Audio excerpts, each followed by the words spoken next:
bingung hok mana student fresh graduate tu dah. Bulan ni sampai 30 September ni je ada rebate.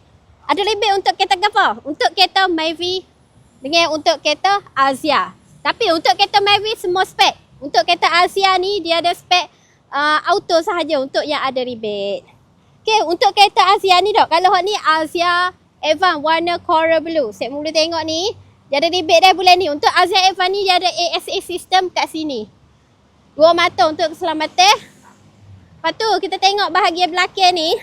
Untuk Azia Evan. Dia ada emblem dekat sini. Dia tulis Azia Evan kat sini.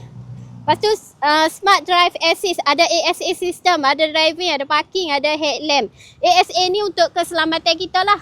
Kalau kita buat kereta laju, kita tak perasan kereta depan berhenti mengejut, dia akan bunyi, dia akan we amare. Tapi kalau saya tak berhenti juga, dia akan auto brake. Okey, untuk keselamatan. Untuk driving ni, kalau kita buat kereta, dia tak akan terkeluar jalan, dia akan tolong masuk balik ke jalan kita ni. Untuk parking sensor parking depan, parking belakang ada sensor. Lepas tu untuk headlamp, bahagian depan ada headlamp. Okey, untuk kereta Azia ni ke, 1 liter boleh pergi sejauh 27.4 liter. Ada eco mode lah. Ada eco mode juga. Okay, kita tengok untuk Myvi. Kalau ni contoh untuk Myvi Evan. Hak ni warna cranberry red. Memang ramai orang minat semu. Ramai. Hak ni menjadi pilihan berebut nak warna cranberry red ni. Lepas tu dia ada di CVT Technology. Lepas tu dia ada tekan kat sini. Tekan sekali buka satu pintu. Tekan 2 kali buka belakang pintu. Okay, kita tengok apa lagi.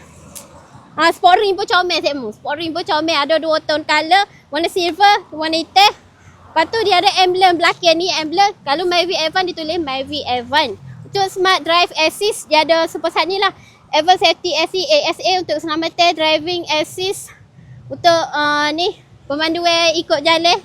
Kalau kita buat kereta tu dia tak terkeluar daripada garisan. Parking assist pun ada, headlamp assist pun ada. Sama dengan Azia Evan tadi.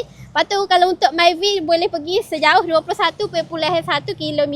Memang sangat jimat sekmu. Sangat jimat minyak. So, mana student fresh graduate.